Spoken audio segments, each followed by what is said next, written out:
to take it over here. Uspa, can I have the pointer to control the slide deck? Sure, if it's possible. But yes, again, before introducing the panelists and just going to very quickly setting a bit of the scene. Next slide. I'm just going to kind of show you one slide just to kind of try to understand what we're trying to pitch over here. So on this graph, you kind of sees the two major trends of Pakistan's energy transition that are in place in some time now. On one hand, you can kind of see that if you look at the renewable energy transition, then for some years, I think it's been since 2021, we haven't actually had any financial closure of renewable energy power plants. And if you look at the total utility scale renewable energy capacity, talking particularly about the wind and solar, then there has been very muted progress that has been going on. But at the same time, Pakistan is currently recognized globally as one of the leading success stories for the solar PV transition, and that is happening at a very organic level. And again, this has, over the years, it has completely changed the discourse of energy transition in Pakistan. I mean, the solar PV is installing, you can kind of see that over the last 10 years, if I talk about the stats, then the total imported solar PV combines roughly, and this is the customs data, it's not just kind of any random number, it's just the data taken from the customs. It roughly combines to formulate roughly 50 gigawatt of imported solar PV within the system, and that's even much higher than Pakistan's total installed capacity at the utility scale. Now, what it has kind of created is, again, definitely a very good opportunity. It's a lot a people-driven approach, but at the same time, if you look at the utility scale operation, it has also kind of created an array of challenges for the different departments. The revenue stream of the distribution companies, and it has kind of gotten Pakistan into kind of this economic crisis, which we really need to look into. So the next thing what this has kind of led into is that there is a growing, not kind of, the discourse is definitely developing, but the utility scale projects, particularly looking at some of the fossil fuel operating power plants, the utilization rate over the years has also, will definitely be going into numbers. I won't be showing the numbers as of now, but the utilization rates have started decreasing. And this has kind of also, the discourse is developing, the economic case is becoming, the business case is now developing, that perhaps Pakistan really needs to see how it can kind of transition away from its fossil fuel infrastructure, perhaps looking into some of the mechanisms to which some of them can be early retired, some of them can be repurposed. So this is kind of the agenda that we'll be discussing here today. And let me kind of introduce you. Very pleased to have with us. I've already introduced the chief guest, Mr. Malik Amin Aslam, but yes, Mustafa Haider Saab is here, always one of the great friends of SDP, and I believe Mustafa Saab, we kind of started the debate collectively almost since 4 years back, and I think we have come to have traveled again a very long journey. But we're also pleased to have with us Mr. Farhan Rana. He's from International Renewable Energy. Thank you so much, Farhan, for joining us. Mr. Yu Jing, she is the principal China Power from RMI Pakistan. Thank you so much for joining us. We have Ms. Hania from AIFA. We have Mr. Hamid Sharif Saab. He's currently the president of ETTN. And again, we also have been joined us with two speakers online. One is Ms. Julia from Powering Past Coal Alliance, as well as we'll shortly be joined by Ms. Ujunwa. She's from E3G as well. So I believe Zainab will be moderating the session, but just before going to that, let me very quickly show you what SDPI has been doing around the theme. So Urva, you can perhaps just keep on clicking on the next slides. So we have been taking, you can perhaps go to the next one. We have been taking this journey, doing a number of capacity building workshops, a number of different dialogues around within SDPI's energy transition program. And the two themes which we kind of focus a lot is firstly kind of calculating on monetizing the cost of the external cost of reliance on fossil fuels in Pakistan, particularly the environmental cost, the social cost. So kind of the external cost that comes there. SDPI has just recently launched one of its studies that kind of monetizes this cost that is related to its fossil fuel infrastructure, which Zainab will be showing. Next, Urva, you can just keep on clicking different slides. And one of the, again, another methodology that we kind of supported was to looking into the mechanism of coal to clean credit initiatives, in which we're kind of trying it if Pakistan is to look into any of the early retirement mechanisms or the processes. how can it kind of go about? So we have been looking into different kind of financing mechanisms. Initially, the focus was a bit on towards the jet piece, but now it has kind of shifted a bit. And again, Dr. Ying is here. He's also one of the speakers and also one of the technical presenter of the session. That's why I'm kind of introducing him a bit late. But along with the Boston University, SDPI has an ongoing project in which we're doing different workshops, and we're conducting a number of research studies and the modeling studies that will be introducing shortly as well. So thank you so much, Dr. Ching, for joining us as well. And then again, just snapshots of some of the dialogues that we have been doing with the partners in Pakistan. Many of us are present over here, some of the workshops that we have been doing. So this kind of sets the scene that what SDPI in collaboration with some of its very close partners, particularly Pakistan China Institute, has been trying to advocate around the context. But with this, let me firstly request Chief guest, sir, if you would like to share any initial remarks. Malik Amin Aslam Saab, before we kind of go towards the panel discussion, if you would like to say something at the start, we'll definitely be taking response from you towards the end as well.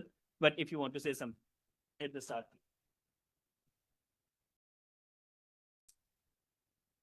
Bismillah ar-Rahman ar-Rahim. Good afternoon, everybody. It's a pleasure to be here at the SDPI conference. And as has been introduced at the very start, we are going to be dealing with a very challenging topic. And it's a very intriguing topic because when I read the session head, it said from coal to green transition. And I had a small problem with that. And the problem is that I don't think we are transitioning away from coal to green.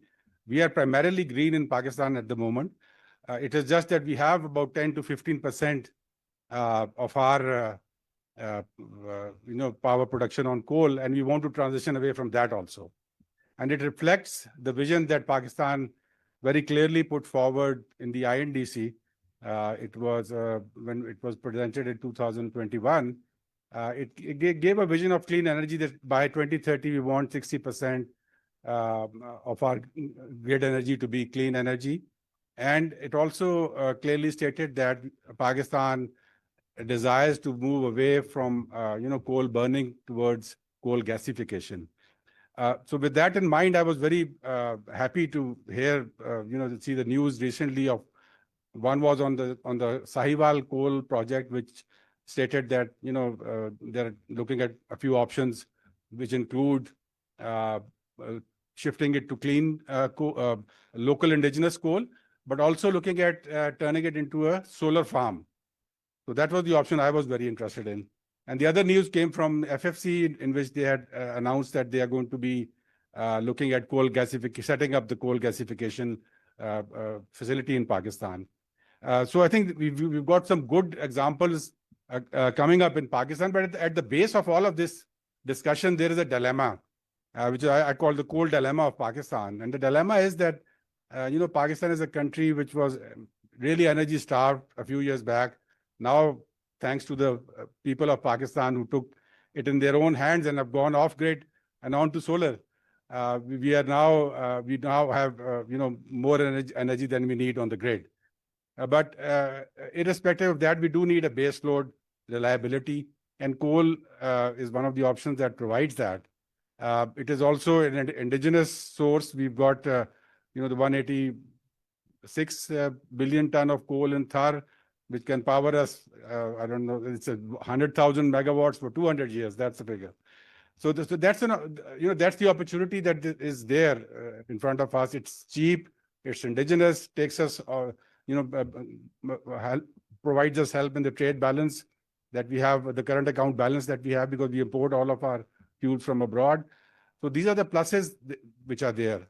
But it also comes with a big negative, and the negative is on the environmental front, on the climate change front, that, Pakistan, although is not really a big coal generating country, but it has a future which can become, in the future, it can become a very large coal generating country if it goes that route. So this idea of transitioning away becomes very, very important and very relevant for Pakistan. And as I said, we already have a vision which says that we don't want to go in that direction. Now, the problem in all this equation is we need the money to do it. if you look at the economics of burning coal versus coal gasification versus going towards carbon capture, it's very, very clear that, if you're burning coal versus coal gasification, you're spending 3 times more to go towards coal gasification. But the emissions come down 70%. So that's the trade-off. And if you go towards carbon capture, then you take the emissions to net zero, but it is 18 times more expensive to do that. So who's going to give this additional pot of money to make sure that we transition away from a coal future towards a green future? That's where the whole equation and where the challenge lies. So I'm very looking forward to hearing from a very informed August panel. SDPI, of course, has done a lot of work in this field and provided us with a lot of numbers which are there. The mechanisms are also out there. JETP is one mechanism which has been used by South Africa to get about $8 billion worth of commitment, from a lot of polluting countries to shift away from coal towards clean energy. Similarly, we have the energy transition mechanism of the Asian Development Bank. Pakistan, at that time, I remember, was one of the first countries to sign up for it. But unfortunately, other countries have gone forward, Philippines, I think Indonesia, but Pakistan is just standing there. We haven't progressed on that.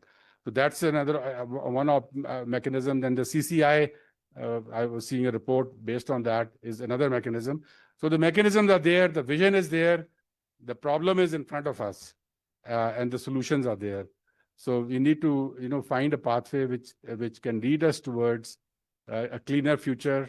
As I said, it is possible in Pakistan, not only because, we have abundant sources of renewable energy available in Pakistan, but because we have laid out a vision which is based on using those renewable energy sources.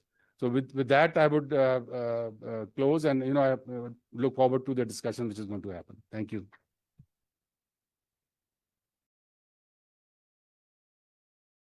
Thank you so much, sir, for setting the scene. And I think this takes us to the technical presentation that would be given by one of our researchers, Zainab Babar. Zainab Babar is kind of the culprit here who talks too much about the coal transition in Pakistan. And also Dr. Ying, he's a senior fellow at Boston University who's joined us online. So firstly, I'll invite Zainab to kind of kick off the presentation, and I'll request Uswa if you can please share the slides on the screen. Zainab, if you could kind of join in, and after this, we'll be moving towards the panel discussion. Next slide.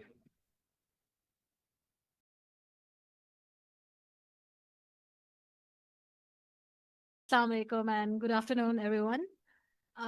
Thank you firstly to Ubaid and Malik Saab. They have done my job easy. They've made my job easy. So I don't need to build the context, the case for transition now. They've said clearly that the solar boom and the declining utilization rate of coal-fired power plants, they're kind of like driving this transition on their own. We just need to make this momentum, build on this momentum that is currently driven by the market forces. So can you please go to the next slide?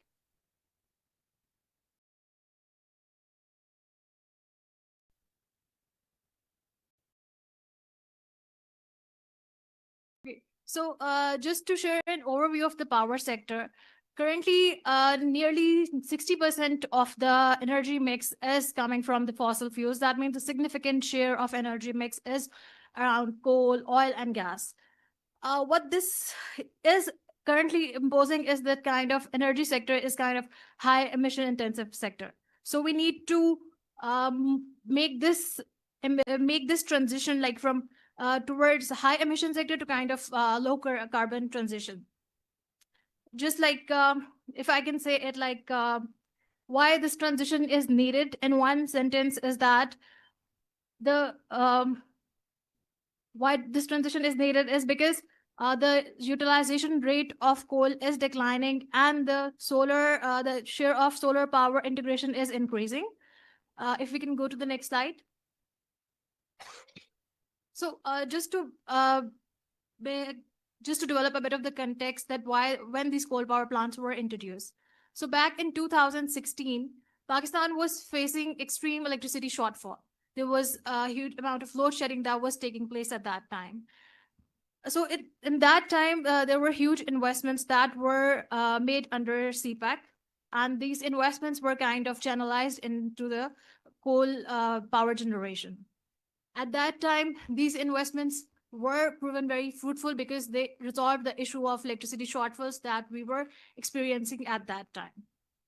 But later, what we experienced from these investments is that these investments were kind of backed by long-term power purchase agreements, and these agreements were backed by PPA, backed by the dollar indexed agreements, the sovereign guarantees that Pakistani government have signed with the Chinese investors. So what is happening is that this is kind of leading us to a kind of financial stress in the energy sector, because our rupee is depreciating, and these agreements being indexed against dollar is kind of creating an extra burden on the energy sector. Next slide, please. This burden can kind of be looked in the form of circular debt that is increasing every year. If we have a look at the number, it has reached around 2.5 trillion last year. So what is happening now is that these power plants are currently running on imported coal. And this imported coal is getting expensive because of the rupee depreciation and because of the declining capacity, declining utilization rate. The tariffs are increasing for consumers. So this is kind of an issue not only for the power plant owners, but also for the consumers that are bearing the cost of this overall energy. So it's an issue not only for the coal power producers, but for the consumers as well. On the other side, if we look at the Chinese investors, they're kind of experiencing challenges in repatriating their profits due to the financial crunch that we are experiencing currently. There is kind of heavy dependence on working loans and unpredictable payments and payment arrears, which is kind of leading to a kind of regulatory support that these investors need from the Chinese financing institutions, the regulators at the moment. What this overall situation is doing is kind of worsening the stakeholder relationship and the reputational and credit risks. Next slide, please. This, as Malik Saab have also mentioned, that economics is one of the key pillars that comes into play whenever we talk about any phenomena. And when we talk about this coal transition or green energy transition, one thing is that with the energy landscape of Pakistan is evolving. It's not that the government is directing this overall evolution, but this is evolving by itself. We have seen that the solar boom, the Pakistan solar boom is currently top story in most of globally. Everybody is saying the success story of solar boom in Pakistan. But what this is driven by public, not by the government. So we can understand from this that market is kind of undergoing this is going through this transition, and that is driven by the public, and there is kind of awareness regarding this adoption of solar. So we need to look at this, that this is kind of two sides of the coin. One is showcasing that the utilization rate of coal is declining. On the other side, we can see that the solar integration is increasing, which is a kind of a positive image that if there is kind of understanding that solar is something that needs to be adopted, and this is positively uptaken by the public. So that is something we need to work on. Next slide, please. So in this overall transition, there are opportunities for Pakistan as well as for opportunities for China as well. For Pakistan, as we have kind of set our target in NDCs, that Pakistan aims to integrate 60% of renewables by 2030. So that kind of transition would help us achieving that goal. Regarding this, we know that Pakistan is kind of a debt-distressed country. So if we kind of retire these power plants early and repurpose them, this is kind of give us an opportunity to restructure the debt through different instruments. That could be a concessional refinance and other financing instruments that could help Pakistan do that. So we know that there are a number of successful repurposing success stories that we have seen globally and regionally as well. So Pakistan can also work on these opportunities. For example, if we can use solar and storage as a kind of repurposing option, this could help us not only in transition from coal to clean, but also would help us in solve the transmission related issues, the grid related issues that we currently are facing. So there are a number of opportunities that are for Pakistan, but that there are not only the opportunities for Pakistan, but for China as well. As we know that China have pledged that they are currently not are not going to invest in any coal power projects overseas. So the existing investments, so it's a kind of opportunity for China to convert the existing investments in coal power sector, convert them into or repurpose them into clean energy. Secondly, there are other Chinese South-South green commitments through practical that kind of wins a win-win cooperation situation for China. And this is an opportunity to convert the stranded assets into sustainable investments. So with this, I would like to request Dr. Ying to please share the technical analysis that we have done for this coal retirement. Thank you, Zainab. Can you guys hear me? Good afternoon, Hello, Dr. colleagues in the meeting room. Can you hear? Yes, we can Can hear you hear me? Oh, okay. Good afternoon, colleagues in the meeting room and also online. Thank you, Zainab, for a good opener. I guess the material we are presenting are the ones coming from a joint study, basically by a team from Boston University's GDP Center and also SDPI, including Zainab, Dr. Walik, myself, and other colleagues. So I will continue. Let me share my screen as well.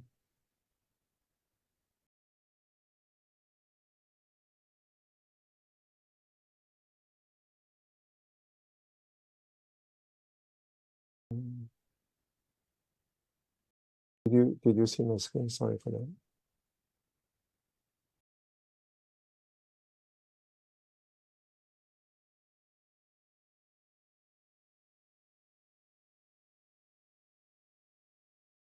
You can see the slides here.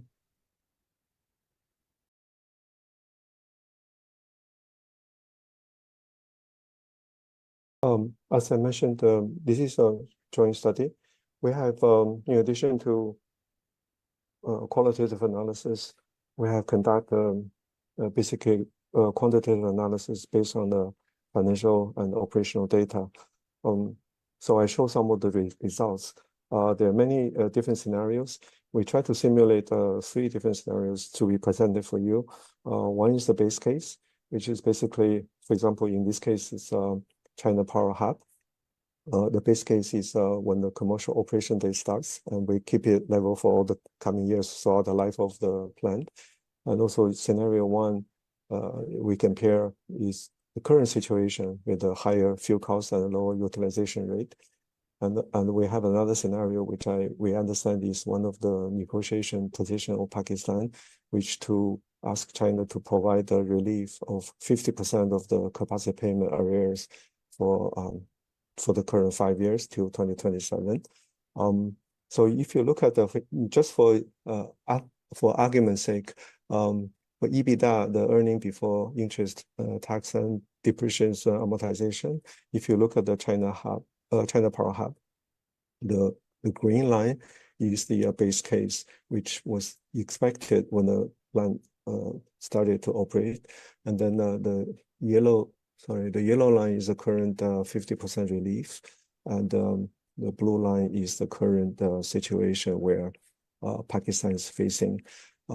So essentially, we're saying there's a big room for possible renegotiation of the PPA, power purchase agreements, because Pakistan is under the basically financial stress if we are facing the blue line scenario. And then China, on the other hand, is also facing financial stress because of the repatriation difficulties and the payment arrears. So they're looking at the yellow line situation. So anything in between seems to be a potential outcome for the negotiation. So if we look at the other plant, which is another large coal-fired power plant based on imported coal, is Port Qasim. The situation is quite similar, where you do have a higher revenue stream supposed to be coming, even at the current situation with the current high imported coal price and the low utilization. And then and also the financial stress of Pakistan partners. So these are the two plan situation. But I think all the three plans based on the imported costs are doing similar. Which if you look at the charts to the right, sorry, to my left, it is the Sahiwal power plant where the utilization rate, if you look at the blue bar, is going downwards in the current years, where the room between the blue and yellow lines are still quite big.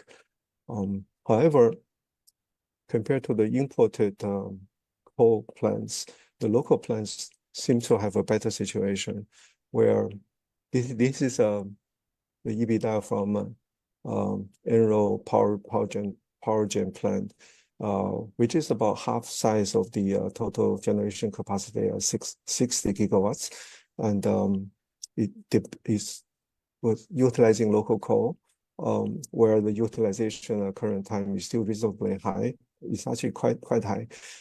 So the scenario of current operation is quite similar to the expected at the beginning of the operation. However, potentially, I think China operator may face a situation similar to other plants where they do face payment arrears. So that's the current situation. Only looking at the financial yet, not yet to look at the transition. We are conducting numerous scenario analysis with other possibilities. Now, have said so. Oh, sorry. The capacity charges seems to be a major issue. Become quite a bit of financial operational burden for everyone. If you look at the different fuel sources of all power generation capacities in Pakistan, the imported coal is the one standing out with the highest capacity charge. So the immediate target probably would aiming at that also. Now, the challenges are not only transitory, only at the temporary at this current period, but it look like it's going to be the situation moving forward to the next years or so. The left chart is the projected annual utilization rate. If you look at the two groups of lines, the lower lines with the lower capacity charge, lower utilization rate, are those depending on imported coals. And the other group of four lines on the top of the left chart is those plants are using the local coal. Part of the reason is the imported coal price increase. The other one is certainly the so-called dollar indexation for the repayment streams to the Chinese plants. Another chart which shows to the right is essentially the components where the capacity charges are determined. If you look at the details, two major components stand out is basically the component for debt repayment and also for the return on equity. So these two are quite high. Part of the reason is certainly the debt interest rate and other fees attached are quite high, and also the return on equity requirement is quite high. So a lot of room for policy discussion and renegotiation. Now we come to earlier, Zainab mentioned about crisis, and however, for every crisis there's an opportunity, right? One of the opportunity we look at is the early retirement of these plans, and basically looking at the benefits from early retirements where we can monetize some of these benefits. Now the left chart of the screen is the cash buyout price, basically the cost of committing the early retirement operation. This is also for China Power Hub. If you look at the bar charts in the early years, all the way up to 2030, you do have debt payment components related to that, debt repayment, and also certainly the equity return components. So the buyout fees can be quite high, up to $1 billion, even higher And after 10 years, when the amortization finishes, and then the cost stream become a little lower because you only need to pay the equity holders. But any of these are certainly still challenging, particularly considering that we have overall 7 plants in operation. If you convert some of these cash payments every year to equivalent of, say, carbon price, these are the calculations based on the required cash payouts. Some of these carbon prices appear to be quite high, which probably make the transaction not feasible. The reason is, one is certainly the buyout price is high. 2 is because of utilization rate at this moment is not high enough. So the carbon emission avoided moving to the future is actually not that high, so that you per unit of carbon you actually need a higher pricing in order to compensate, which is a unique feature, particularly for those plants based on the imported coal. So even the lower ones, you look at the $30-some per ton. However, if you look at the plants, depending on the local coal, the situation is maybe look like a lot better. The chart showing Anglo Power Gen, the buyout price cash is lower because of the total investment cost is lower. So that profile is similar.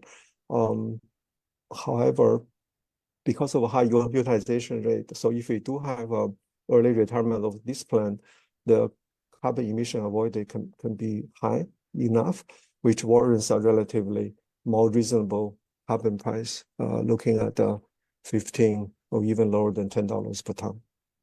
So that's what we have. Given that the high cost of buyouts, inevitably we are looking at all the concessional financing resources, right? So we are looking at the potential sources, including concessional loans, so allow us to refinance the current high cost loans. Concessional loans can be from multilateral and bilateral sources. We can also look at the blended finance resources, including the ETM from ADB and others. And one other things we are investigating currently is certainly Panda bonds, which is denominated in RMB, but it has significantly lower interest rate for Panda bond refinancing. There are also other tools we can try, including performance-based, and also including debt to climate swaps. These are two positive incentivized performance-based loan schemes, but they're also a hedging tool like a state contingent debt instruments, which you can link your debt instrument to economic performance of the country, so that when performance is not as well, the debt burden can be also accordingly to be lowered. And the carbon credit is a potential area that we need to work on. CCCI, the Clean Coal to Clean Credit Initiative by Rockefeller Foundation is a very promising one. And also we saw some other, quite many pair of countries has come into the Paris Agreement Article 6 bilateral agreements.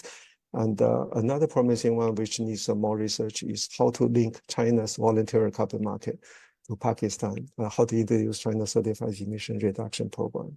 Now, any of these are not easy to use.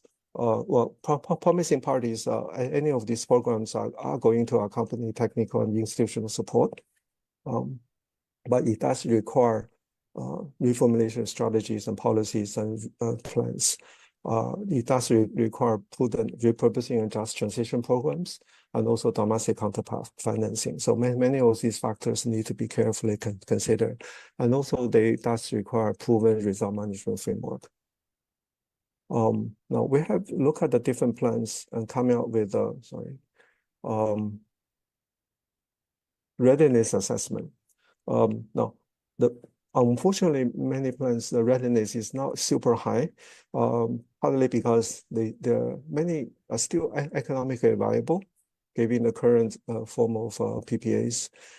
They need a strong transition drivers because the policy and regulatory pressures are not strong enough.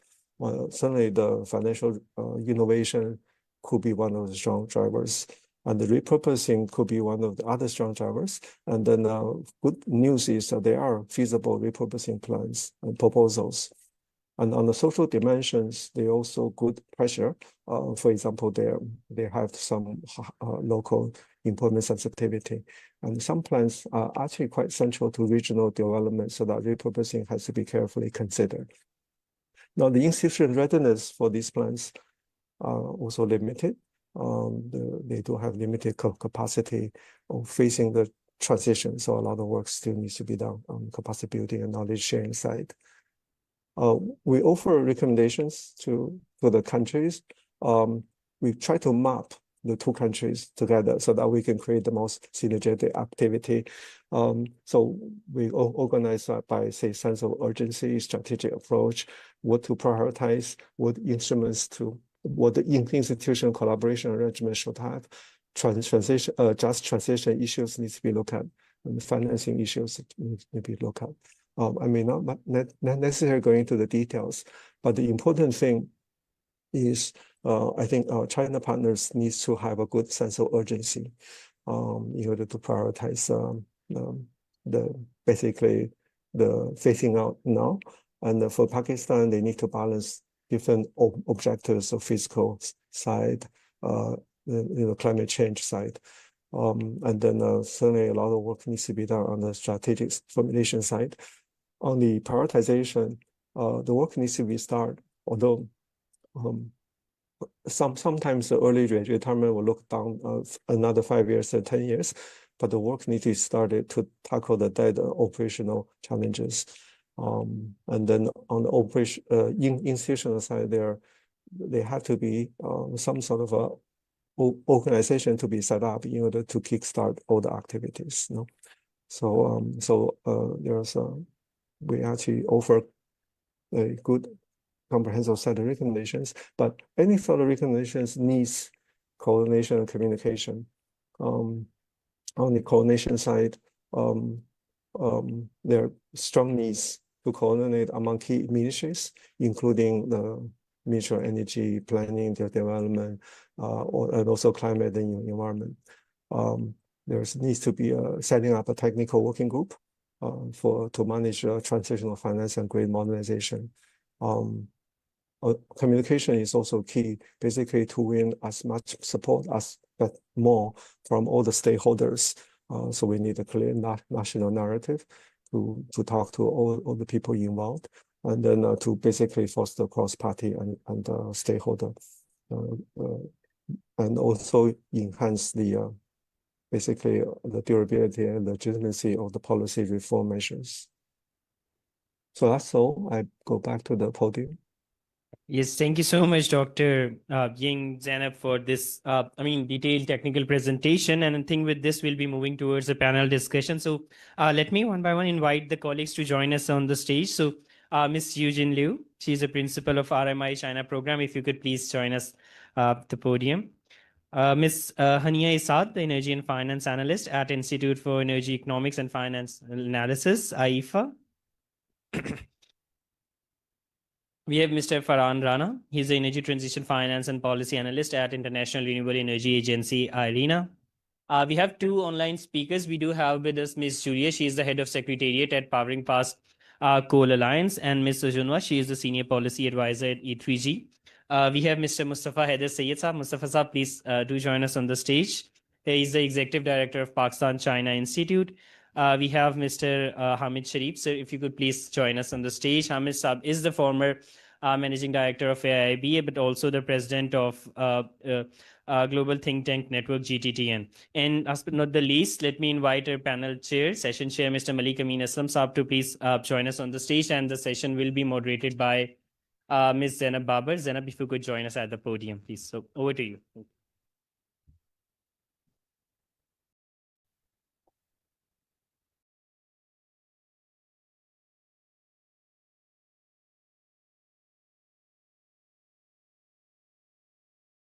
Thank you, Ubaid, and thank you to all the panelists for joining us on stage. So without further ado, let's begin the panel discussion. We would start from Ms. Hania Isad. So Hania, would like to know that you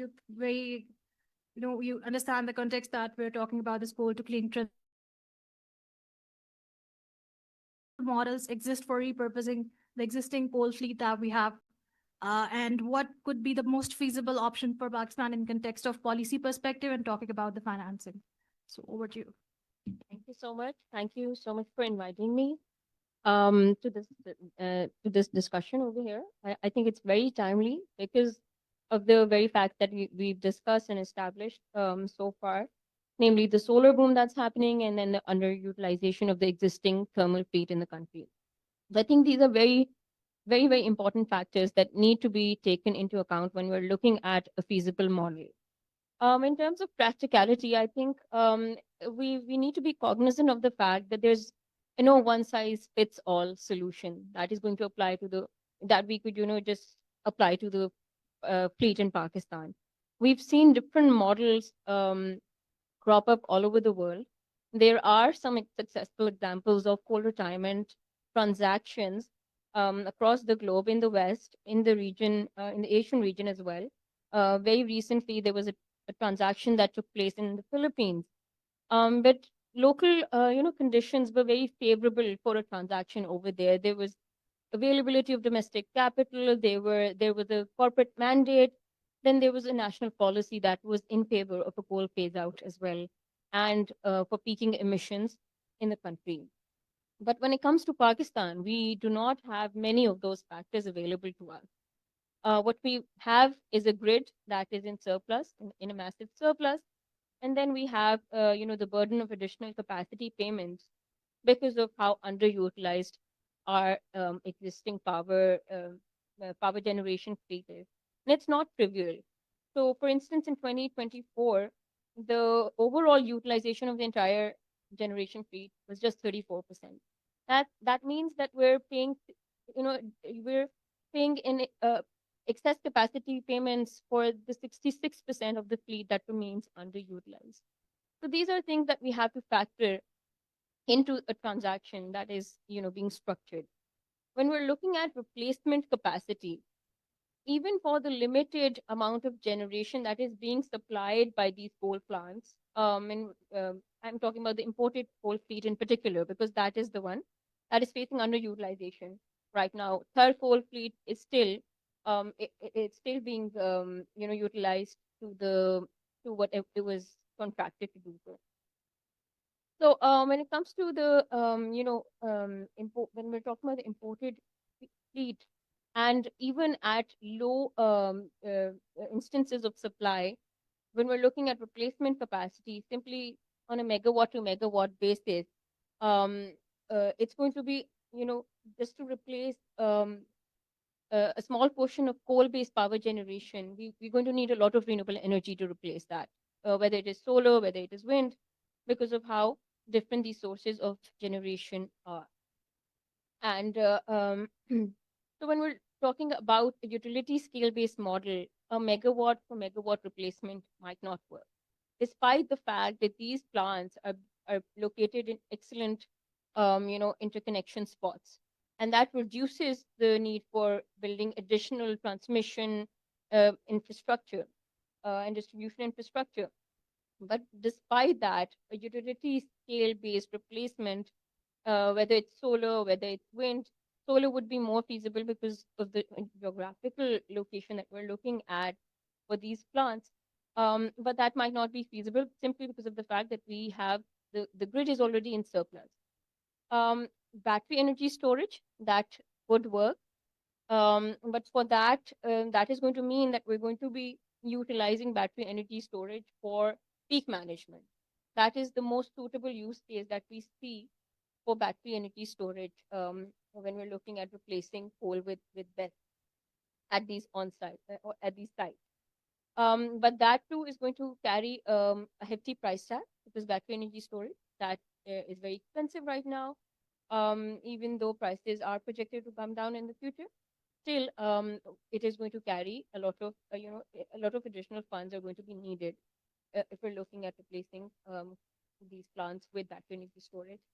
And that is also going to mean that we need to do something about the contracts that we have in place with these thermal plants already, which are stipulating fixed capacity payments to the existing thermal fleet. So unless we do something about these capacity payments, battery energy storage systems might not be as viable as well. Then the third option is on a distributed model. We tried to look at the Sahiwal coal-fired plant. Pak China Institute and IFA, we did a joint study to see what model could work in the case of Sahiwal coal plant, and we figured out that a small to medium-sized hybrid renewable energy project would replace Sahiwal, but that would have to be on a distributed scale. That means that it will only be serving additional incremental demand that is created for specifically for that plant that could come through the some sort of an industrial zone or maybe a data centers. These options are being explored in these cases. But I think the key factor over here it is that additional demand needs to be created in order for that replacement capacity to be to be utilized to its to get the most value out of that replacement capacity. So yeah, I think I'll stop over here. But local constraints, factoring those in is going to be paramount to ensuring that we have a sustainable transition taking place. Right, well, thank you so much, Anya, for highlighting the repurposing options that we can look into. And definitely, I strongly agree that there is not just one size that fits all, and there are a number of sectors that play an important role when we want a transition to make it happen. So with this, I would move towards our next panelist, that is Ms. Yu Jing.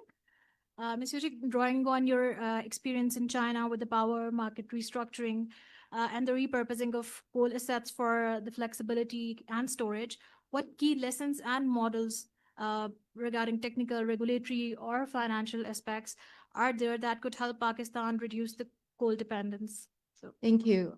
Yeah, I'm very honored to be invited to join this discussion today. When I see this question, I was actually thinking to myself, number one, I may know China quite well, but actually I don't know Pakistan well enough to really make a comparison. Well, I did do some homework over the weekend and also before I come here, but still, if I'm saying anything wrong about Pakistan, please bear with me and let me know. And the next thing is, whenever one of our job is actually very often to compare China's power system to some other country. And in the case of comparing with Pakistan, I do think before we go into the comparison, there are a few key differences that we have to bear in mind. Number one is, I think the key difference is China's power system, the demand growth is still huge. For example, the net growth in 2024 compared to 2023, the growth itself is actually 1.5 the size of the annual consumption of Germany. And Germany is the biggest power consumer in Europe. And China grow every year, we go more than one Germany. So if you are in such a power system, a lot of the investment into the generation capacity makes different sense. So this is number one. Number two is China's trying to build a power market all across the country. Although we started slower compared to some states in the US and the Europe, for example, but yeah, China's building a power market, and then some of the market instruments are being used in terms of coal transition, which I will talk about later. And the third thing I would like to mention is actually that China's government has a very, very high requirement on power system reliability.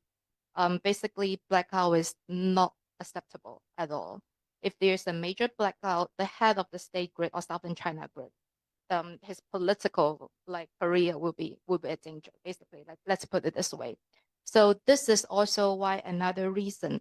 Sometimes when we look at the power assets in China, some of them may not make economic sense, but it makes reliability sense or political sense as long as they can keep the system running.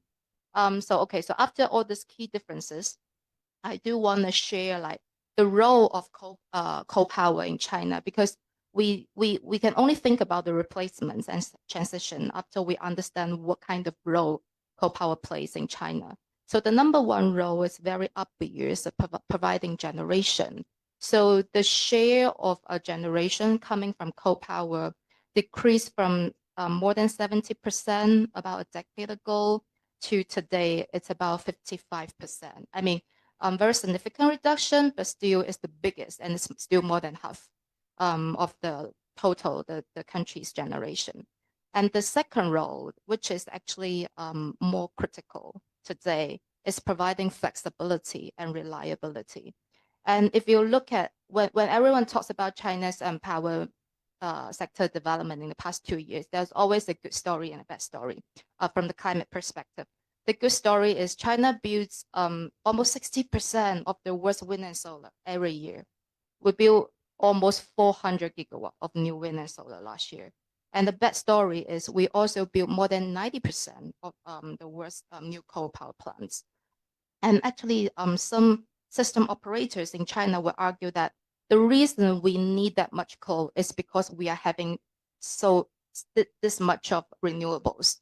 The more fluctuating or weather depending generators we have in the system, the higher demand for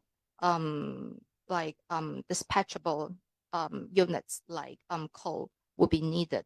So this is the second role coal is playing in China's power system. And the third one is basically providing heat. Heat is not really like a major driver for new coal power investment in China.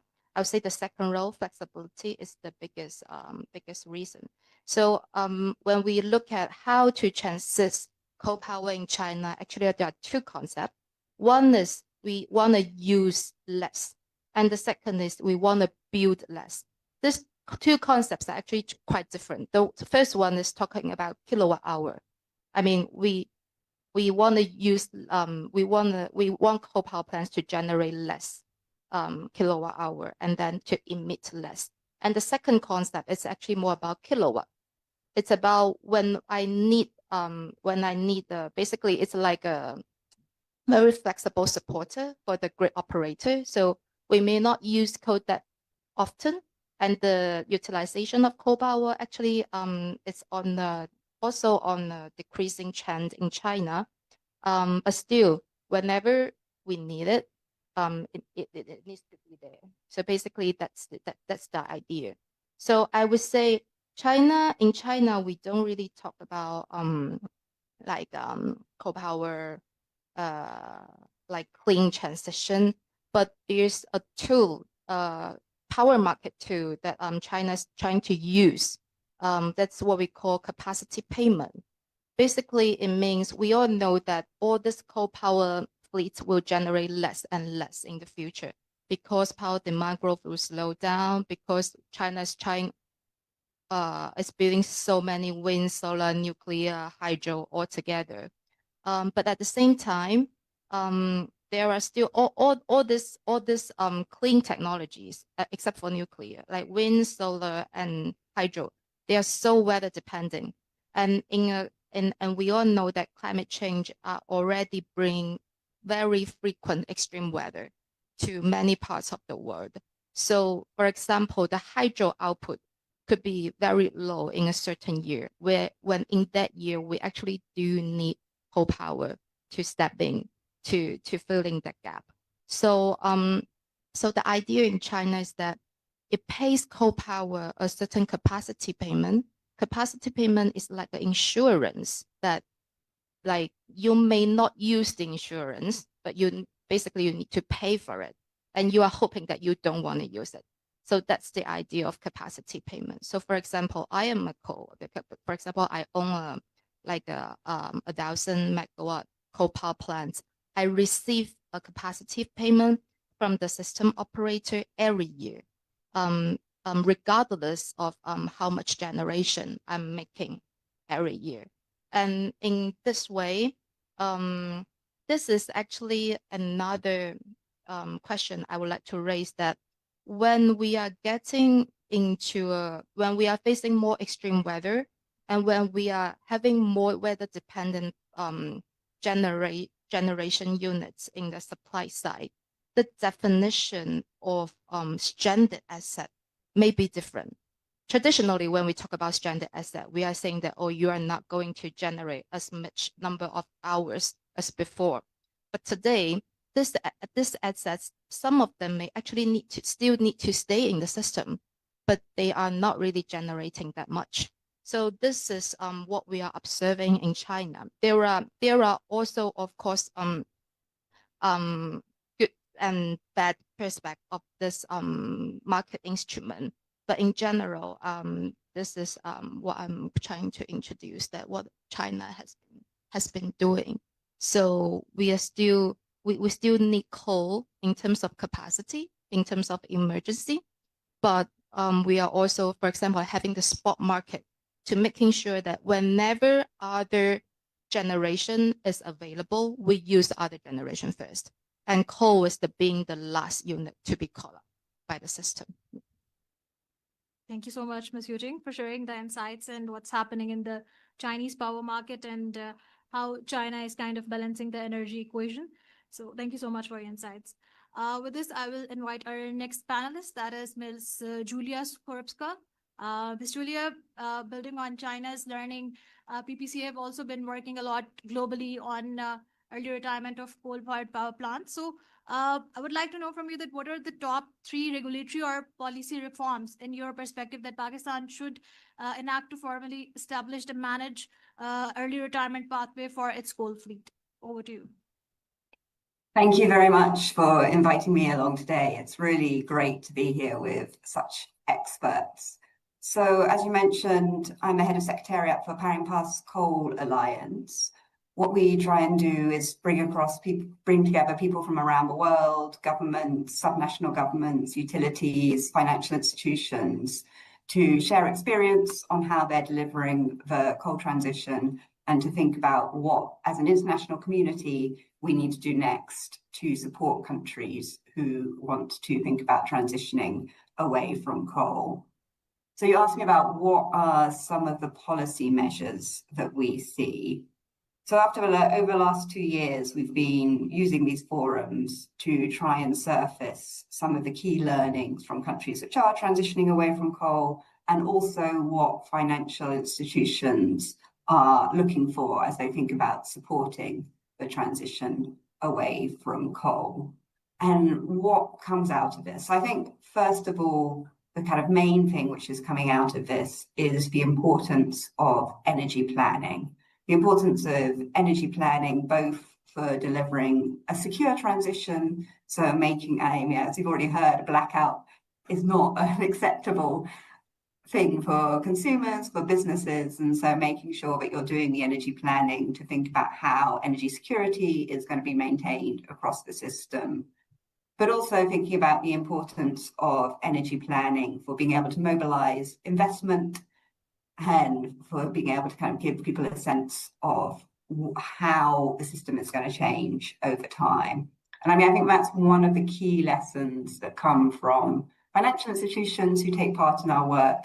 But for them, they feel that if they're investing, they're generally investing in order to see reductions in emissions. That's what their kind of mandate is. They're providing concessional capital for a global good, which is reductions in emissions, or they're acting on a carbon market.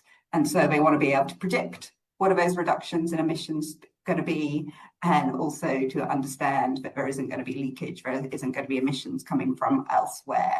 So for them, knowing that no new coal is going to be added to the system and knowing what the plan is over time to phase down coal is really important to give them the certainty that they need to make those investments. And it's really great looking in the new Pakistan NDC to see that kind of that planning is going in there. There are really kind of clear things which are being said about the trajectory for phasing down coal in Pakistan.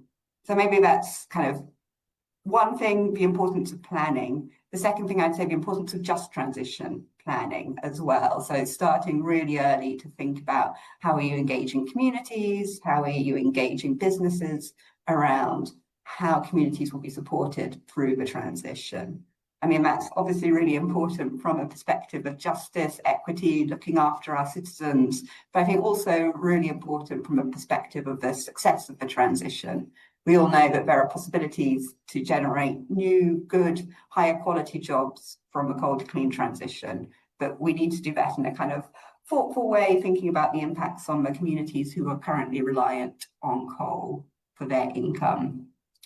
Then the final area I would highlight as being really important for policy planning is as well this kind of thinking about how are you upgrading the sort of alternatives, how are you thinking about the alternatives that you're bringing on to the system, and perhaps picking up some of the things that we heard from the last speaker as well, thinking in particular about how you're providing some of those balancing services from sources other than coal, how you're able to use renewables to provide some of the flexibility that you're looking for in the system. And as part of that planning as well, thinking about where you want to keep the coal on for a longer period to be able to provide some of that energy security and balancing.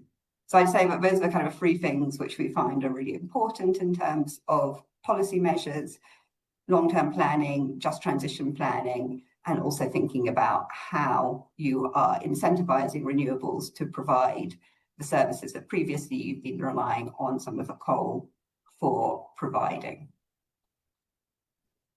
Well, thank you so much, Ms. Julia, for highlighting very key recommendations regarding giving some policy signals for energy planning and the just transition and the incentives for renewables. So thank you so much for highlighting these points. I would now request our next panelist, Mr. Farhan Rana. So Farhan, we have seen that in IRENA's latest global investment report, we have seen that there's shown that the capital investments are moving from fossil fuels towards renewables. So building on Pakistan's case, what policy signals Pakistan can give to the investors to redirect their investments towards renewables? So over to you. Thank you so much for the question, and thank you for the invitation. I hope you can hear me okay. So yeah, we do see a shift in capital and investments from fossil fuels to renewables. But concerningly, if I can just briefly talk about our upcoming report called the Global Landscape of Energy Transition Finance, which will be published next week. We actually see a resurgence of fossil fuel investments since 2020. And this is primarily driven by energy security issues, particularly in Europe. But the good news is that the growth in renewable energy investments is much larger. In fact, if you just look at three technologies, renewable energy, grids, and storage, which are crucial to meeting the global pledge to triple renewable energy capacity by 2030, investments in these three technologies exceeded overall fossil fuel investments for the first time in 2024. Now, in terms of in Pakistan, how to send the right signals and how to ensure that the investments are going to more clean energy related technologies, I think Pakistan is doing all the right things in the sense of the latest NDC 3.0 that was submitted. It communicates Pakistan's commitment to climate change mitigation and adaptation. There was the 60% renewable power target in the electricity mix that was discussed in some of the earlier sessions. So these are sending all the right signals that Pakistan wants to transition away from coal into more renewable based power. And on top of that, we've seen the boom in solar, particularly decentralized solar. So that's the market doing its own work. And so these are all the correct signals. But I agree with Julia earlier on the point on energy planning to set these targets or to even have a plan for coal phase out, which a lot of other countries have done. You need to ground it in technical modeling and robust energy planning. Because in some of the other countries, what we've seen, for example, in Indonesia, they had these ambitious targets under the JETP to phase out coal, but later realized that their retirement or their reliance on coal was much larger than they initially thought. In addition to that, I think ensuring that we achieve a just and inclusive energy transition is super important. So one of the things that countries like Germany, Chile, Canada have done, they initiated what they call these coal commissions, which essentially bring together different stakeholders from different levels of the government and society. So it includes businesses, includes civil society organizations, local stakeholders. And that's mainly because coal is so embedded into the economy. and it's a provider of jobs. So you have to hear the viewpoints of different stakeholders in order to ensure that the transition happens in a systematic manner and also minimizes displacement and provides the right safety nets and provides the right skills and the tools for a clean energy powered workforce. So I'll stop here. I think we saw a little bit earlier on CPEC and how some of these coal plants terms will have to be renegotiated, and happy to discuss that in more detail. Thank you, Farhan, for highlighting the need for just transition to cater the workforce that we have and kind of need for energy planning in Pakistan. So with this, I would request our next panelist, Mr. Mustafa Sayed. Mustafa, can you please highlight the political economy around this overall coal energy transition in Pakistan? And also I would request to shed some light on the study that you and PCI and IFA have done recently. So over to you. Thank you, Zainab. Great to see a lot of fantastic people sharing the stage, and wonderful to see Mr. Malik Amin Aslam Saab, who has been a guiding light for Pakistan and South Asia on climate change for a very long time. And I'd like to note that, and also his work with the IUCN prior to his being in the government, and all other people here. Firstly, I think on the outset, if I may toot our own horn, that we have published a report on Sahiwal asset level analysis with RF also and IFA. And it was a very detailed report, which gives a commercial case for this transition to take place. And I'm very grateful to SDPI for inviting me here and touching upon this topic today. I think that the first thing that we have to recognize is that if any asset is going to be transitioned, it will have to be an economic case, and we have to build an economic case. And for policymakers, particularly in Pakistan, I think we have to have a very bankable, data-driven argument that will eventually convince both Pakistan and Beijing to move forward. Also, I heard our colleague from Boston University and fantastic presentation that he mentioned PPA renegotiation. And I would like to, I'd like to beg to differ. I think the PPA renegotiation done on a power plant which has a PPA of 30 years or 35 years is something that is already in the clause, in part of the contracts of these IPPs. And those clauses come into play if any commitment from either side is reneged. So in order to move forward, it has to be a completely commercial deal. And I think before we talk about climate and CO2 emissions and a green transition, I think it's important to identify, acknowledge that the current imported coal IPPs are not working out, right? They are not working out. And neither side is happy and content with the situation. So I think that's the meat around which we need to rally around and build consensus. From the Pakistan side, of course, the capacity payments, the fixed capacity payments, as my colleague Hania said, is something that we can't afford anymore.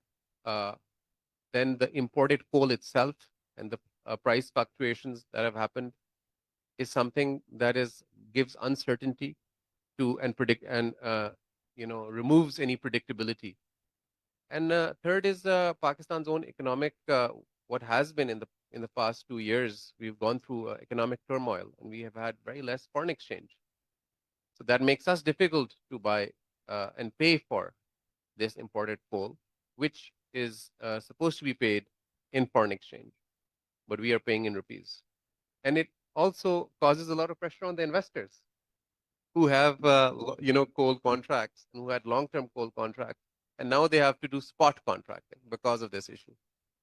So, and then they're having a problem of dividends because they're not getting payments on time.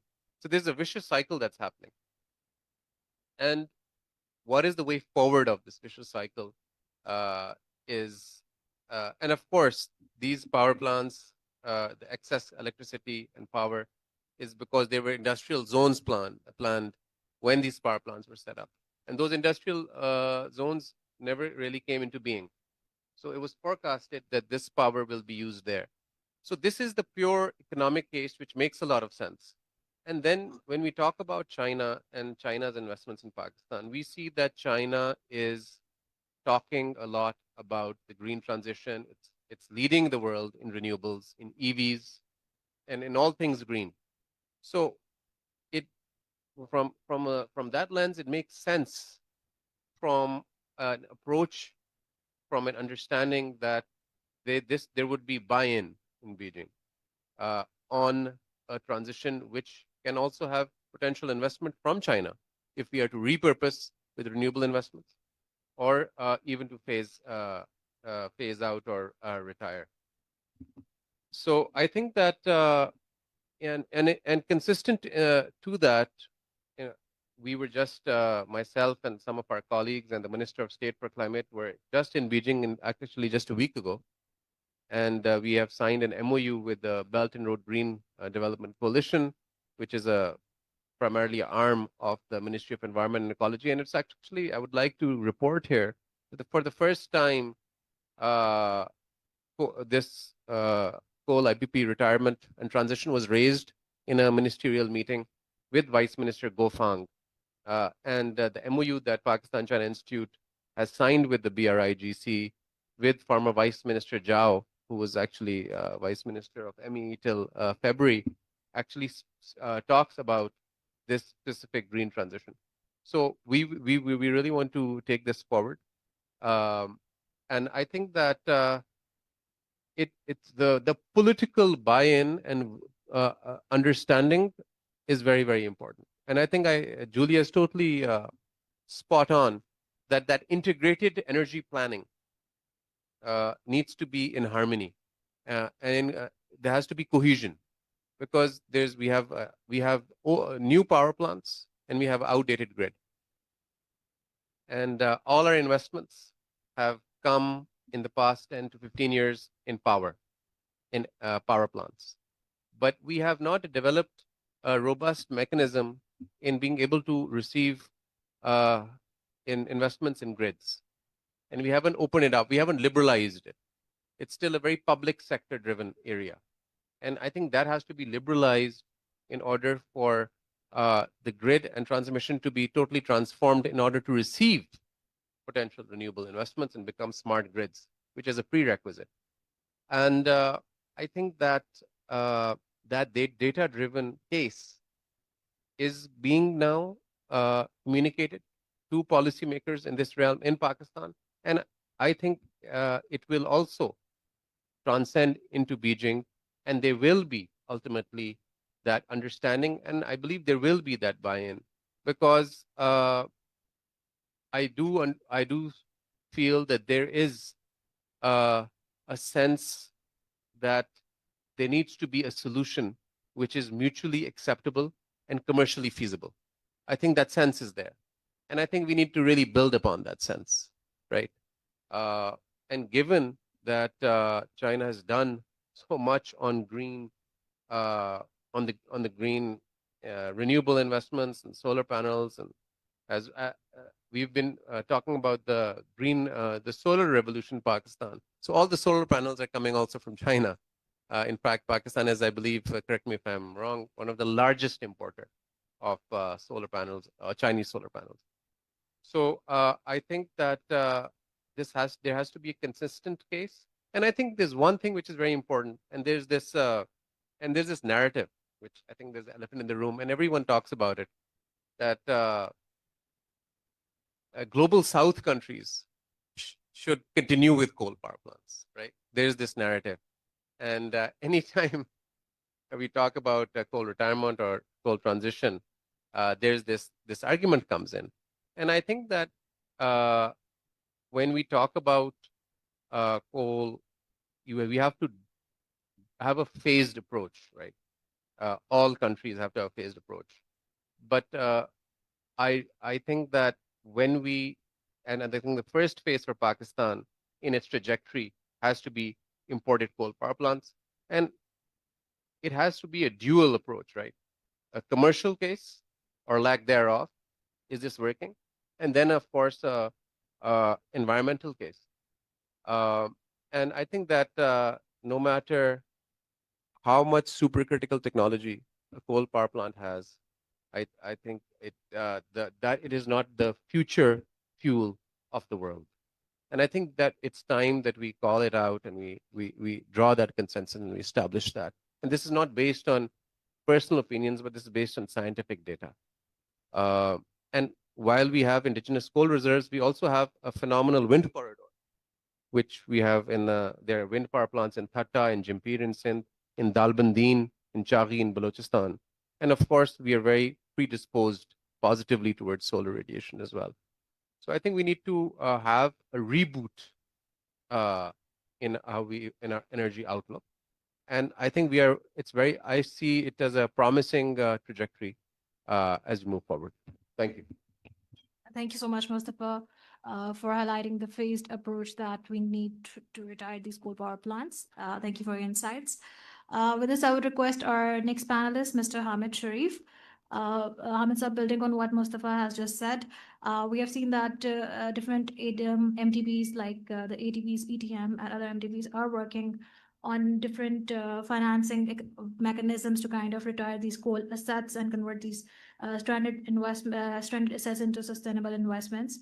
So keeping in mind the Pakistan's context, what do you think are the key innovative financing structures that we can use for these retirement of coal assets? Over to you. Thank you very much. Let me first of all congratulate SDPI on this panel, and also for the pleasure of having a very famous celebrated chair for our session. And my friend Ing Chan, who is on the screen, I'm sorry you couldn't make it out here, Ing Chan. I hope I get to see you in Pakistan finally. You raised the question of what are the financing structures? Actually, before that, I'd just like to make a very important point. All of this is proceeding on the assumption as if Pakistan needs to wind down its coal. I think that proposition needs to be really debated. I say that because I come from 30 years of development experience. I also was at one time heading international NGO in Pakistan, which made grant funding. Grant funding is nice, but it's also very dangerous because it sets you in a direction which may not be in your best interest. So I think we need a proper debate, and I haven't seen it. What is in our national interest in terms of energy security? That debate has not happened. And I see many think tanks, NGOs raising the green flag because money is available to raise the green flag. This is very dangerous. So I'm not suggesting for a minute that it's a bad idea, but I'm saying we need to have an open mind and approach this with that open mind. So assuming now that we do actually want to wind down, for whatever reason, coal plants, and we want more green power, what are the structures, as you said, which would help? Well, if you want to be if you want to have fiscally sound policies for this or structures, that means you don't take debt because Pakistan is already a highly indebted country. So you need structures which will minimize debt, which will bring in concessional financing, and fiscally, which will redirect any savings which we have to green technologies. Secondly, we want to attract investors. So if we want to attract investors, it's very important that we de-risk because investors are scared of coming to Pakistan. They're scared because of our terrible record in honoring contracts, as evidenced by the number of international tribunals, arbitrations which have held against Pakistan. So we're not very good. We don't seem to honor our promises. So we need to persuade investors that if they come, we will honor their contracts, and we need a de-risking mechanism for that. Then you also said we need to preserve our sovereign rating. So we need to find a way that the debt is not booked on our sovereign books. We need some sort of debt relief, and we need to send some positive signals about governance in the power sector. Theft in the power sector is still very high. World Bank, ADB programs for the last 25 years have all flagged it, but it's like that elephant in the room which doesn't move. And we don't want to talk about it. There are when you further look at it, one of the biggest defaulters is the government itself.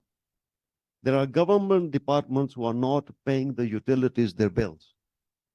So if we want to send a good signal for our sovereign rating and to investors, we need to attack the problem of line losses, which some are technical. Every country has some, and there's a single digit, but ours is well over 20%, which means there's a lot of theft, a lot of uncollected money. And so that has to be done. Now, what may be these structures? Well, you can have blended finance structures, which have been used in other countries. So that would mean you have a layer of concessional funding. This could be grants from some of the climate funds, which Ing Chian mentioned.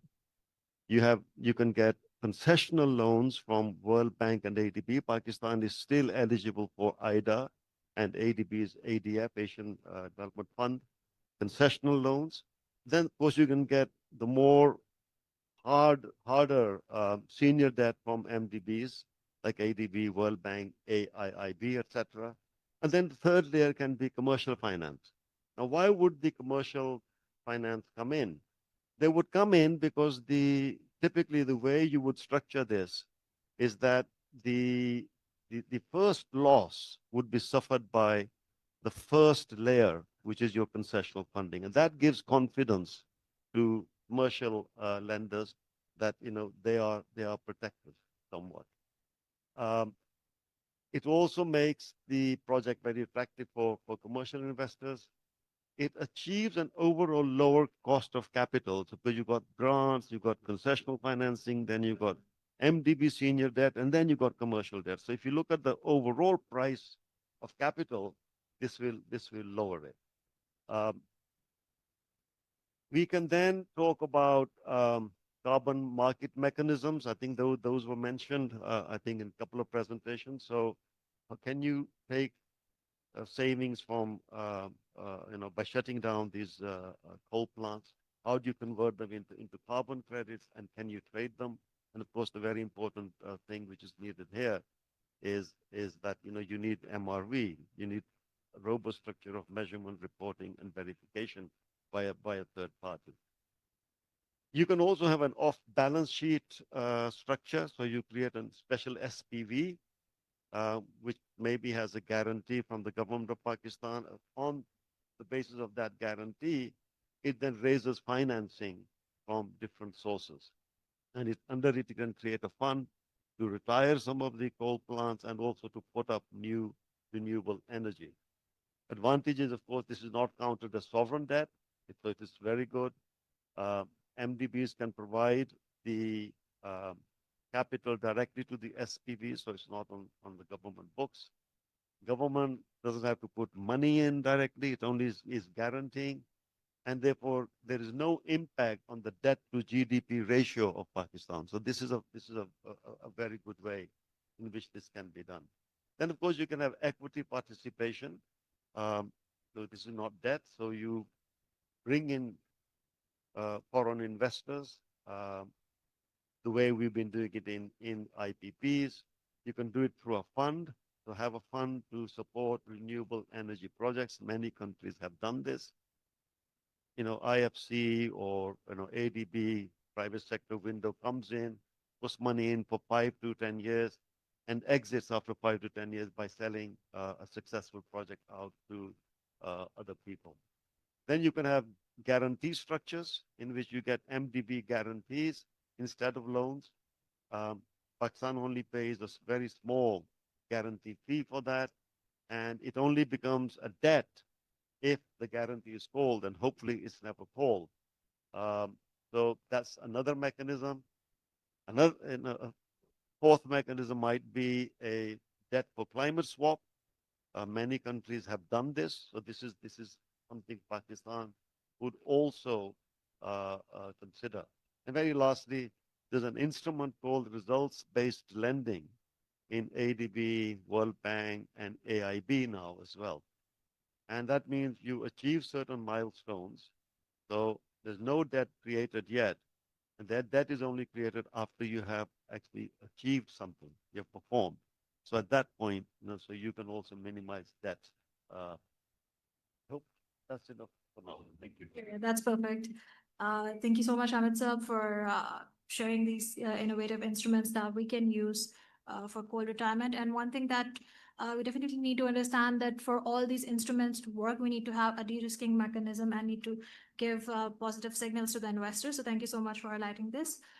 With this, we'll be moving towards the next round. But in the interest of time, we don't be asking the second questions, but we will be taking a 1 or 2 minutes kind of recommendations or any interventions that you would like to float from this platform. So we would start from Farhan, you.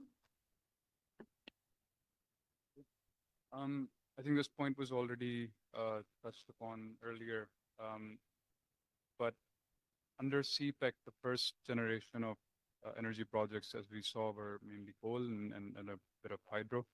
We've heard a lot about China investing overseas in clean tech. What we've seen them particularly do over the last few years is move from investing in renewable generation to investing a lot more in manufacturing. So manufacturing of electric vehicles, manufacturing of solar panels, batteries, etc.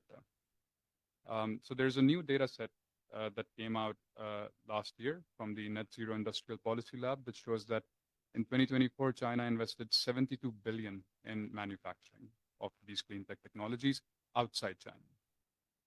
I think none of that was actually within Pakistan. A lot of that investment has gone to countries like Indonesia, Morocco, some in Egypt. They have previous investments in Southeast Asia. So one recommendation or one thing as we move forward that we should look into is see how we can repurpose this partnership to develop some of that manufacturing also within Pakistan, because we've talked a lot about limited fiscal space. And I think if we go from becoming technology consumers to becoming also technology providers, that can actually help minimize dependence, minimize imports, also help earn more export revenues, and also ensure that as the transition is taking place, Pakistan is not falling behind. It's an equal part to it. So that would be my one recommendation. Thank you so much, Farhan. Hania, over to you.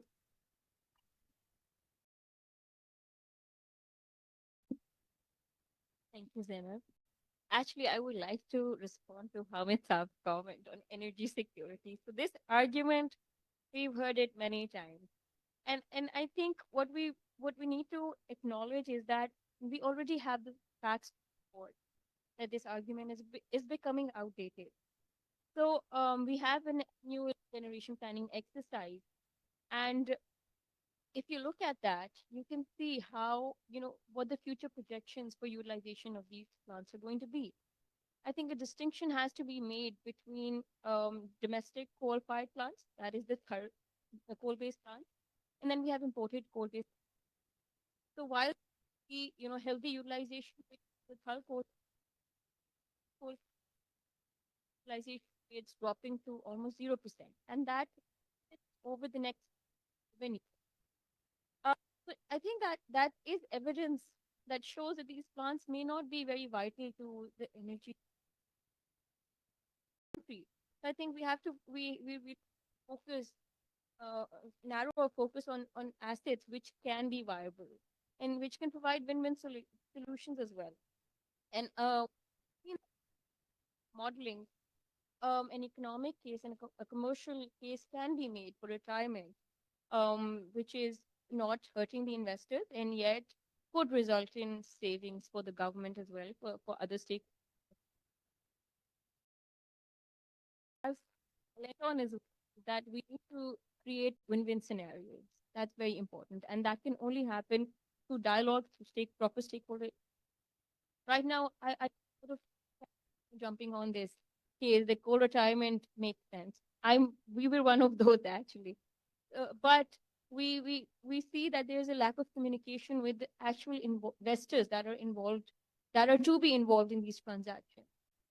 The Chinese side, we never heard their take on this. What do they think about that? Because a major portion of coal-fired capacity in Pakistan has been sponsored by China. I think there's no denying that fact. There are other investors as well, but China is a major stakeholder that needs to be consulted with, that needs to be brought to the table. We can have as many policies as we want, as many national commitments as we want, and they can be ambitious as well. But we will not see actual progress unless we have proper stakeholder engagement with the right stakeholders and partners. So yeah, I'll stop there. And no offense, but I just wanted to, bring light to this fact that exists out there in the open, but nobody talks about it. We already have the planning exercises which support these ideas. Yeah. Thank you so much, Anya, for highlighting the situation, and we definitely agree with that. I would request Ms. Yujing to share her recommendations and any other interventions that she have. Well, actually, I think two of my points have been made by other panelists already. Number one is like beyond bringing in investment into coal power. I mean, I very much agree with that. We should bring the manufacturing capacity here, and that's also a driver for local economic benefits. And the other thing, other than power system planning, I do think both China and actually I think every country needs to spend much more on number one, how the impact of climate change on all the weather-dependent generation technologies, especially hydro. I mean, all the assumptions you're making about hydro in the next few decades could be very wrong, actually, under the climate change scenario. And number two is the system planning method, like everyone mentioned, especially adapted to climate change and extreme weather. This is actually very important because why China is so crazy about building new coal is because they realize their planning method and their power demand forecast method doesn't work. Yeah, so that's why they think building more coal is playing safe. Yeah. Thank you so much, Ms. Yujing. Mustafa, over to you. Yeah, thank you. Great discussion and great job moderating, Zainab. I just wanted to first respond to Farhan. I think he made a great point about Chinese outbound investment in manufacturing, but lack thereof in Pakistan. But there's a reason to it, Farhan. We had 3 special economic zones in TPEC, Rashakai, Babeji in Sindh, and Lama Iqbal Industrial Park in Punjab on the M2. But we were unable to solicit major Chinese investments and actually develop these industrial parks. So these industrial zones or these special economic zones were unable to be developed and materialized during the timeline that was given in the early harvest project, which is why Chinese companies which wanted to explore other markets and for purely commercial reasons relocate their assembly lines or manufacturing units and explore other international markets, because as you know, China was saturated, went primarily to ASEAN and also other places. And I don't think we've missed the boat, but this is the reason. So if we actually are able to establish a good incentives for investors, and these are primarily private investors, I think we can really do it. And I think there's been a shift that we need to understand and acknowledge in the BRI. The first 10 years was state-owned led investment in all BRI countries. And now, because of China's own economic issues and more prudence by the Exim Bank and Sinosure, it's primarily private investment that is going abroad. So I think we need to have a very strong business case and to be competitive internationally to actually get that investment. And I think my point would be in terms of we need to just hammer out the economic case. And I think that the commercial viability and why that outweighs the existing status quo, showing it with numbers as we have in our report and amplifying that, I think is the real deal. And I think also if a power plant is not repurposed, but it is retired and there is that money required to bridge that time period for those investors, if they are potentially losing money, there is also, there are philanthropic investors who are also assisting and facilitating retirement and actually bridging that gap that emerges from early retirement. And I think so it can also be a fusion and a hybrid model of philanthropic money plus commercial investors together that can actually address this. Thank you. Mustafa, I would request our online panelist, Ms. Julia. Thank you very much. It's been a really great discussion. I think for me, what I take away is that first, there's a challenge here that the arrangement around the coal power plants in Pakistan is no longer in Pakistan's interest. There's a real economic challenge there. Then secondly, that there is an opportunity. And I think that's kind of what we're bringing to this discussion, that around the world at the moment, there is lots of thinking by multilateral development banks, but also by people involved in carbon markets about how can we support coal to clean retirement. And I think that's a real opportunity to help address this challenge in Pakistan. And so then third, the recommendation is I do think that, as I say, there is a lot of willingness here. There is a lot of people who want to invest. I think the thing which they're kind of really looking for is a sense of what is the pathway here, what will our investments contribute to. And so I come back to the real importance of there being a clear energy plan, a clear sense of what the priorities are for retirement in Pakistan, and also clarity around what is the intention around building new coal. Thank you so much, Ms. Julia. Dr. Yang, are you with us? Yes, I'm still here. Would you like to Sorry. add any recommendations or any interventions? I feel there's a lot of takeaways from all the panelists. Thank you very much. I find that there are many things that we can build into our research. And certainly, I miss to see my dear friend Director Hamid. Hope next time I can see you in Beijing. And thank you for basically speaking the truth. I know you're the one always speaking the truth, and you gave a lot of very knowledgeable information about what IMDBs can bring to the table, which I understand we have tried. I mean, from ADB, old ADB times, we have tried some of these approaches in other countries, including China. Some of the blind finance, some of the tier finance, some of the refinancing capabilities. So, well, I guess we are very much looking forward to, I mean, from IMDB point of view, to cooperate with Pakistan partners and China partners. So thank you very much. I look like I'm disconnected, but back to you, Janet. Thank you so much, Dr. Yang. So before going towards this panel chair remarks, I would like to take a minute to share our newly launched program. That's the Transform program. That's basically the vision behind this program is that we want to use transition finance as a kind of bridge to convert the fossil fuel assets into kind of renewable energy sources. And we have, I think in this panel, we have talked much about the importance of finance. So this is one of the key initiatives that we will be looking forward to how we can kind of build on this and on other collaborations to kind of, retire the fossil fuel assets. So we'll be sharing the details with you further, but in the interest of time, I would now request our panel chair. Oh, sorry, I apologize. I forgot. Please, Ahmed Saab, over to you for your interventions. Thank you. Hania, just to be clear, I have absolutely no problem in understanding why imported coal plants should be shut down. I would go a step further. I would like to see a public inquiry into why they were ever established. And I would like to see a public inquiry into the cost at which they came in. And I want to see the international comparator. I know this, that the price was much less. So why was the price in Pakistan so high? I would like to see a public inquiry into this one day. And this will have to be held.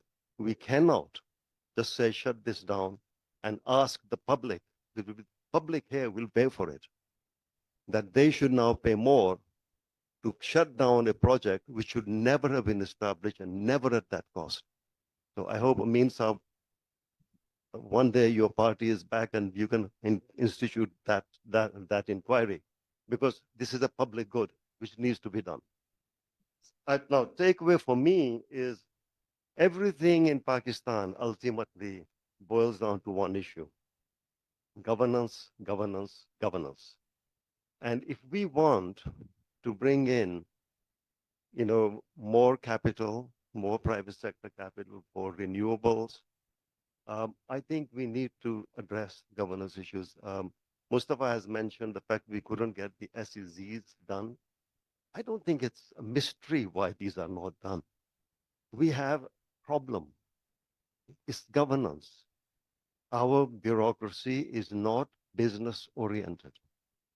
They are not held accountable for why an SEZ is not established. The day we bring reforms in our civil service to say, Mr. X, it's your duty to get this SEZ done within this time, and if you don't, you're accountable.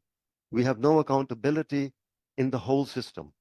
So I think addressing governance and accountability in Pakistan is one of the most important things which we need to do, not only for this sector, but across the board. Thank you. Thank you so much, Hamid Saab. Always a pleasure listening to your insights. I would now request our panel chair, Mr. Malik Amin Aslam Saab, for his special remarks. Over to you. Thank you, Zainab. And it's really been a very enlightening discussion, and some very good panelists who brought forward, complete picture of where we are today. I came in with the idea that we are stuck in a coal dilemma, but now I understand we're in a state of coal chaos in Pakistan. That's the bad news. The good news is that Pakistanis, one thing we are good at is chaos management. When it comes on our head, we always come out with a solution. And that's, it was heartening to see, Zainab and Hania have already done the number crunching on all the options which can be available to Pakistan. Hamid Saab mentioned a lot of instruments that can be used, but he also mentioned a very important aspect in which you had the discussion, that Pakistan has to be ultimately driven by what is in our own interest. And you saw it very clearly that all the advocates of phasing out coal suddenly started putting on their coal plants when the Ukraine war happened.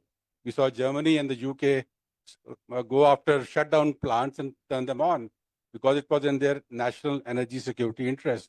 So Pakistan also has to do that. And our friend from China, Mr. Yu Jing, also mentioned that the reliability of having a base load which is always available is critical for any country who wants to develop, and that can be a primary energy security reason. It may not be right now because we don't have the money and we can't pay the payments for the coal plants, and we want to shut them down. But like she said, in China, that's the primary concern, that you don't want outtime on your grid system at all.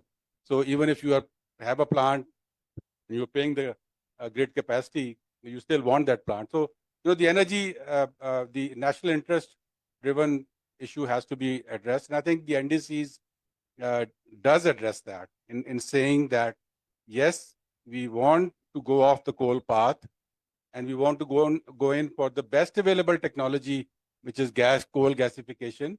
But somebody's got to help us do the transition from one to the other. It costs money. And, as Julia pointed out, we want a just energy transition. In Pakistan's case, justice does not mean that we look after the jobs of the people, yes, that's an aspect, but the main issue of justice is that when we want the transition to happen, Pakistan, which is less than 1% of the global greenhouse gas emissions, wants somebody to foot the bill of that transition. That's justice to us. And that would be the just energy transition in Pakistan case. And I think that's a very valid point. And, Farhan pointed out the renewable energy imperatives, but Pakistan really is the poster boy of renewable energy in the world today. And when we talked about integrated planning and bringing out, plans for the next 20, 30 years, this renewable energy boom was not in any plan. We've seen like 50 different plans over the last 20 years. And I've been in government in and out for the last 15, 20 years. None of the plans saw this coming. But when chaos happened, people had an economic choice. There was a solution available. Pakistan, just made it happen. What other countries with all their incentives could not make happen. So I think that's Yu Jing pointed out that she's trying to understand Pakistan. In Pakistan, we still don't understand Pakistan. And that's the beauty of Pakistan. I think that, we are unpredictable, but as I said, when chaos happens, we can come out with a solution.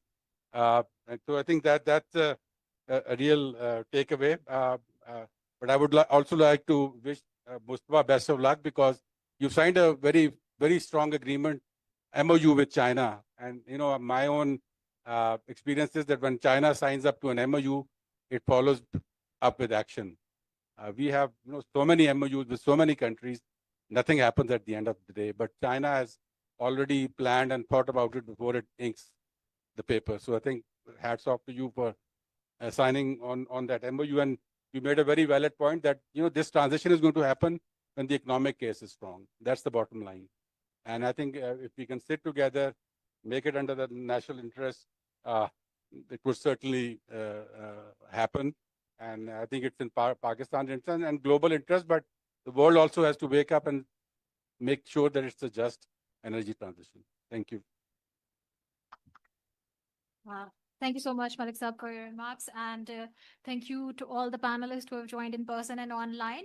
I would request panelists to please move forward for a group picture. I would also request my team to join on stage. Dr. Khalid.